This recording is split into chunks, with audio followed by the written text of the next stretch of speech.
سیرت النبی کریم صلی اللہ علیہ وسلم قسط نمبر 1۔ مورخین عرب کو 3 گروہوں میں تقسیم کرتے ہیں۔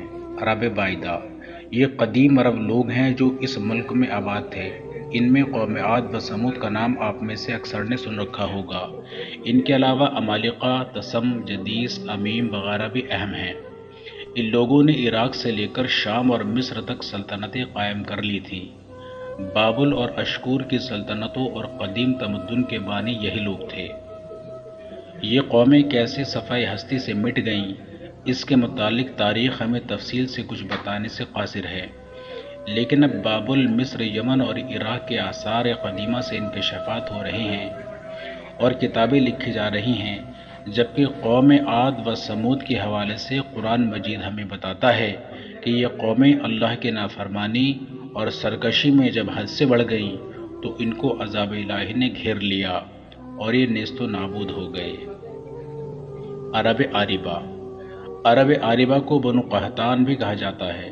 یہ حضرت نوح علیہ السلام کے بیٹے سام بن نوح کے اولاد سے ہے، اور یہ لوگ قدیم عرب، عاد اور سمود وغیرہ کی تباہی اور جزیرہ نما عرب سے مٹ جانے کے بعد یہاں آباد ہوئے۔ قحطان حضرت نوح علیہ السلام کا پوتا تھا، جس کے نام پر یہ لوگ بنو قحطان کہلائے۔ پہل یہ لوگ یمن کے علاقے میں قیام پذیر ہوئے۔ مشہور ملکہ سبا یعنی حضرت بلقیس کا تعلق بھی بنو قحطان کی ایک شاخ سے تھا۔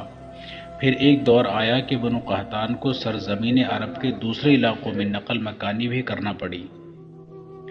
اس کی ایک وجہ تو وہ مشہور سیلاب ہے جو مارا بند ٹوٹ جانے کی وجہ سے آیا، جس کے نتیجے میں ان لوگوں کو جان بچانے کے لیے دوسرے علاقوں کا رخ کرنا پڑا۔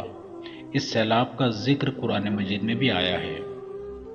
اور دوسری وجہ یہ ہے کہ جب ان کی آبادی پھیلی تو مجبوراً ان کے مختلف قبائل کو یمن سے نکل کر اپنے لیے نئے علاقے ڈھونڈنا پڑے، جس کے نتیجے میں یہ لوگ جزیرہ نما عرب کے طول و عرض میں پھیل گئے، جبکہ کچھ قبائل شام و ایران اور عرب کے سرحدی علاقوں کی طرف بھی نکل گئے اور وہاں اپنی آبادیاں قائم کی، جبکہ ایک قبیلہ بنو جرہم مکہ کی طرف جا نکلا اور زمزم کے چشمے کی وجہ سے حضرت ابراہیم علیہ السلام کی زوجہ حضرت حاجرہ رضی اللہ تعالیٰ عنہا کی اجازت سے وہاں آباد ہو گیا۔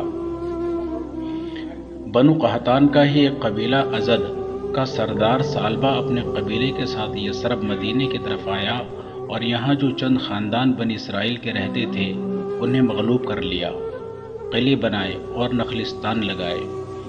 اسی کی اولاد سے اوس اور خزرج مدینہ کے 2 مشہور قبیلے تھے جن کا تاریخ اسلام میں بہت اونچا مقام ہے۔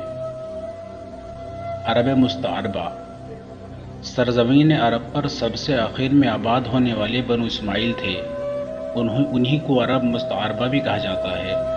حضرت ابراہیم علیہ السلام نے اللہ کے حکم پر اپنی زوجہ حضرت حاجرہ اور شیرخوار بیٹے حضرت اسماعیل علیہ السلام کو مکہ کی بے آب و گیاوا وادی میں لا بسایا اور خود واپس چلے گئے۔ یاد رہے کہ اس وقت نہ مکہ کی آبادی تھی اور نہ ہی خانہ کعبہ کا وجود۔ خانہ کعبہ ویسے تو حضرت آدم علیہ السلام کے وقت تعمیر ہوا، مگر خانوادہ ابراہیم علیہ السلام کی ہجرت کے وقت وہ تعمیر معدوم ہو چکی تھی، اور پھر بعد میں جب حضرت اسماعیل علیہ السلام کی عمر 15 سال کی تھی تو حضرت ابراہیم علیہ السلام مکہ تشریف لائے تھے، اور ان دونوں باپ بیٹوں نے مل کر اللہ کے حکم پر اور حضرت جبرائیل علیہ السلام کی رہنمائی اور نگرانی میں خانہ کعبہ کو انہی بنیادوں پر اثر نو تعمیر کیا جن پر کبھی حضرت آدم علیہ السلام نے بنایا تھا۔ جب شدت گرمی اور پیاس سے حضرت اسماعیل علیہ السلام کی حالت خراب ہونا شروع ہوئی تو حضرت حاجرہ ایک عظیم ماں کی وہ بے قرار دوڑ شروع ہوئی جو آج بھی حج کا ایک لازم حصہ ہے۔ آپ پانی کی تلاش میں کبھی صفا پہاڑی پر چڑھ کر دور دور تک دیکھتی کہ شاید کہیں پانی نظر آ جائے، اور کبھی صفا کی مختلف سمت میں مروہ پہاڑی پر چڑھ کر دیکھتی مگر وہاں پانی ہوتا تو نظر آتا۔ اس دوران جب حضرت اسماعیل علیہ السلام کے رونے کی آواز ماں کے کانوں میں پڑتی تو بے قرار ہو کر ان کے پاس دوڑی آئی دوڑی دوڑی جاتی اور جب ان کو پیاس سے جاں بلب اور روتا بلکتا دیکھتی تو پھر دیوانہ وار پانی کی تلاش میں جاتی۔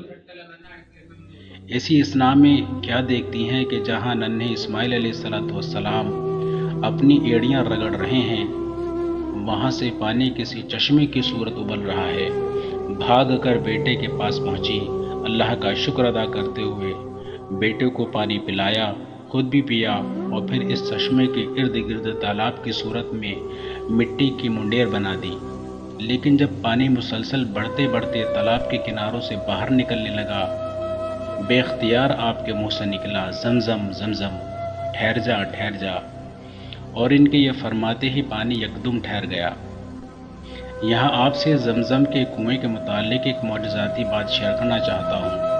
موجودہ دور میں اس کنویں میں بڑی بڑی موٹریں لگا کر پانی نکالا جاتا ہے۔ کنویں میں پانی کا لیول خانہ کعبہ کی بنیادوں سے ہمیشہ 6 فٹ نیچے رہتا ہے۔ کنویں سے 24 گھنٹے لگاتار پانی نکالا جاتا ہے، جس کی مقدار ملینز آف ملینز گیلنز میں ہوتی ہے۔ اب دو بہت ہی عجیب باتیں ظہور پذیر ہوتی ہیں۔ ایک تو یہ کہ 24 گھنٹے میں مسلسل پانی نکالنے کی وجہ سے کنویں کا جو لیول کم ہوتا ہے وہ بہت تیزی سے محض 11 منٹوں میں اپنی اصل جگہ پر واپس آ جاتا ہے۔ اور اس سے بھی زیادہ حیران کن بات یہ ہے کہ اتنی تیزی سے اوپر چڑھنے والا پانی ہمیشہ ہی اپنے لیول یعنی خانہ کعبہ کی بنیادوں سے 6 فٹ نیچے پہنچ کر خود بخود رک جاتا ہے۔ یہ اوپر کیوں نہیں چڑھتا؟ اور اگر یہ پانی خود بخود نہ رک جائے تو تب غور کریں کہ اگر 24 گھنٹے نکالا جانے والا پانی صرف 11 منٹوں میں پورا ہو جاتا ہے تو اگر یہ پانی نہ رکے اور اوپر چڑھ کر باہر بہنا شروع کر دے تب کیا صورت پیدا ہوگی؟ یقیناً یہ حضرت حاجرہ کے مبارک فرمان یعنی زمزم ٹھہر جا کی برکت ہے کہ یہ اپنی حدود سے تجاوز نہیں کرتا، اور جتنا بھی اس سے پانی نکال لیا جائے یہ بس اپنے اسی لیول تک آ کر خود بخود رک جاتا ہے جہاں کبھی اسے حضرت حاجرہ نے روکا تھا۔ اب اصل موضوع کی طرف پلٹتے ہیں۔ اوپر بنو قحطان کے ایک قبیلے جرہم کا ذکر کیا گیا۔